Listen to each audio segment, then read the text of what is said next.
नमस्कार, स्वागत है सत्य समाचार की इस विशेष सीरीज आजाद भारत गुलाम क्यों के दूसरे दिन में। आज हम बात करेंगे उस बीमारी की जो दिखती नहीं पर महसूस हर कोई करता है। क्या आपने कभी सोचा है कि सरकारी दफ्तर में एक फाइल क्यों अटकती है? क्यों गरीबों को राशन के लिए भी जेब ढीली करनी पड़ती है? क्यों योजनाएं बनती है पर लाभ लेने वाला ही सबसे आखिर में खड़ा होता है? आज का सच है भ्रष्टाचार, वो अदृश्य बेड़ी जो हमें हर दिन थोड़ा और गुलाम बनाती जा रही है। क्या आपने कभी सोचा है कि इस कुर्सी की चमक, इस ताले की घंटी, इन फाइलों की जद्दोजहद सब कैसे चले? आप कहेंगे कागजी कार्रवाई या सरकारी प्रक्रिया पर असलियत है भ्रष्टाचार। ये वो अदृश्य जंजीर है जो आज भी हमारी जिंदगियों को अपना बंदी बनाए रखे हुए है। कल्पना कीजिए कि सुबह सुबह एक किसान बिखरी फाइल लेकर सरकारी दफ्तर पहुंचता है।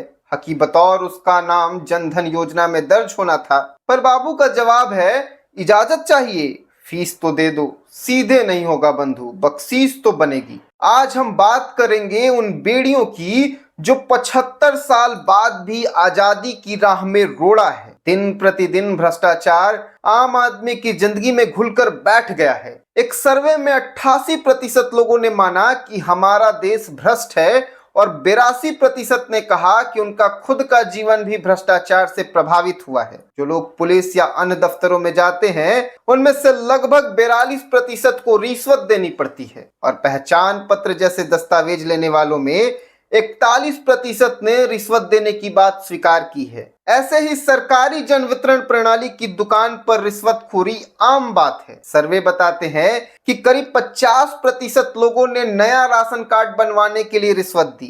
कई रिपोर्ट में लोग 4-5 दफ्तरों का चक्कर काटकर थक जाते हैं। अंत में रिश्वत देकर ही फाइल आगे बढ़ानी पड़ती है। मान लीजिए कि आप राशन कार्ड बनवाने गए, ऑफलाइन फॉर्म भरा और कागज जमा किया, लेकिन हफ्तों तक कोई अपडेट नहीं। फिर कोई अंदर से कहता है 200 या 300 दे दो तो काम जल्दी हो जाएगा।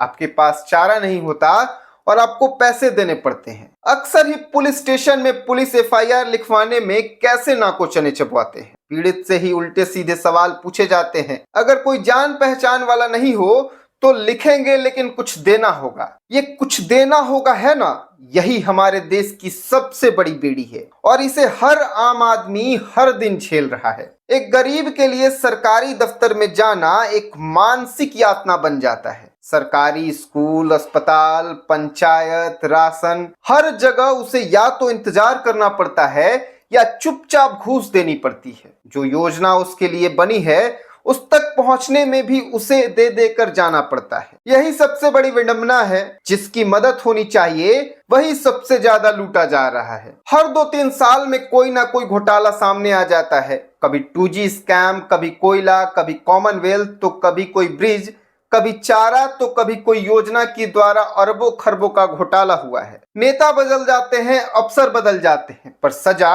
गरीबों के अलावा और किसी को नहीं मिलती। और हम टीवी पर न्यूज देखकर गुस्सा करते हैं, फिर भूल जाते हैं। अगले चुनाव में फिर उन्हीं चेहरों को वोट देते हैं क्योंकि हम एडजस्ट करना सीख गए हैं। जब कोई कहता है कि हम ईमानदार हैं तो लगता है जैसे कोई वकील कह रहा हो बिल्ली निर्दोष है। भ्रष्ट नेताओं की घोषणाओं पर हंसते हंसते इंसान भूल जाता है कि सच कितना कटु है। डिजिटल इंडिया का नारा भी व्यंग बन गया है। दावा था कि डिजिटलीकरण से पारदर्शिता बढ़ेगी, फिर भी देखिए पासपोर्ट ऑनलाइन बनवाया पर बाबू बोला अभी तक फाइल नहीं आ पाई है और पैसे देकर मामला झट से आगे बढ़ जाता है। कुछ लोग अब सवाल पूछते हैं जीएसटी आया, काले धन की हवाला खत्म होगी। जवाब मिलता है जो हवाला देने वाले नेता थे वे भी हवाले हो गए। सोशल मीडिया पर नो ब्राइब हैशटैग के साथ मीम शेयर करने वाले भी हैं, लेकिन यह भी व्यंग में खो जाने जैसा ही है। हम अपनी समस्याओं पर ही गर्व करते हैं। ये व्यंग हमें रुलाते भी हैं क्योंकि इनके पीछे की पीड़ा असली है।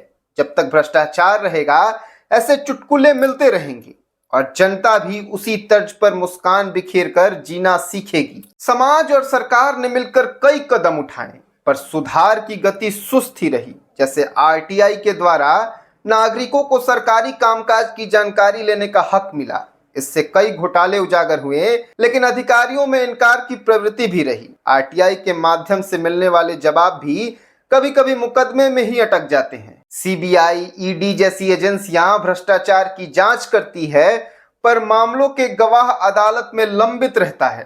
अक्सर भ्रष्ट लोग जमानत पर बाहर आ जाते हैं और मुकदमे सालों ठंडे बस्ते में पड़े रहते हैं। डिजिटलाइजेशन ने आधार, बैंक खाते, मोबाइल पेमेंट जैसी सुविधा ने कई योजनाओं में पैसे सीधे खाते में पहुंचाए। इनमें कुछ पारदर्शिता आई और काले धन के रास्ते कुछ बंद हुए, पर फिर भी भ्रष्ट कारोबारी इन नए रास्तों को भी चतुराई से भेद लेते हैं। भ्रष्टाचार आजाद भारत की सबसे गहरी और पुरानी जंजीर बन चुका है। यह सिर्फ व्यवस्था की गड़बड़ी नहीं, बल्कि एक मानसिकता बन गई है जिसे समाज ने मौन स्वीकृति दे दी है। किसान से लेकर नौकरी पेशा, छात्र से लेकर बुजुर्ग तक हर कोई किसी न किसी रूप में इसका शिकार है। सरकारी योजनाएं हो या न्याय प्रणाली, बिना घुस के काम होना दुर्लभ है। जब तक हम इस समस्या को पहचान कर इसके खिलाफ खड़े नहीं होंगे, तब तक आजादी अधूरी रहेगी। असली आजादी तभी मिलेगी जब ईमानदारी सिर्फ नारा नहीं, व्यवहार बनेगी। तो ये था आज का दूसरा कारण, भ्रष्टाचार, जो आजाद भारत के माथे पर सबसे गहरा धब्बा है। मैं जानता हूं कि आप में से ज्यादातर लोगों ने इससे महसूस किया है, सहा है, पर शायद कभी सवाल नहीं किया। और भ्रष्टाचार को कोई खास मंच भी नहीं मिला जहां खुलकर लोग बात कर सके। मुझे उम्मीद ही नहीं बल्कि पूरा भरोसा है कि आप इस विषय पर सोचेंगे, विचार करेंगे। क्या ये समस्या अब भी हमारे समाज में मौजूद है? अगर है तो क्यों है? और इससे बाहर निकलने का रास्ता क्या है? वीडियो यहीं समाप्त होता है, लेकिन अगर आप चाहते हैं कि देश सच में आजाद हो तो सवाल पूछना शुरू कीजिए और सबसे पहले आप खुद भी ये प्रण ले कि आज के बाद आप स्वयं भी ना एक पैसा रिश्वत का लेंगे और ना ही रिश्वत का एक पैसा देंगे। कल मिलते हैं रात 8 बजे एक और सच के साथ, सिर्फ सत्य समाचार चैनल पर। जय हिंद।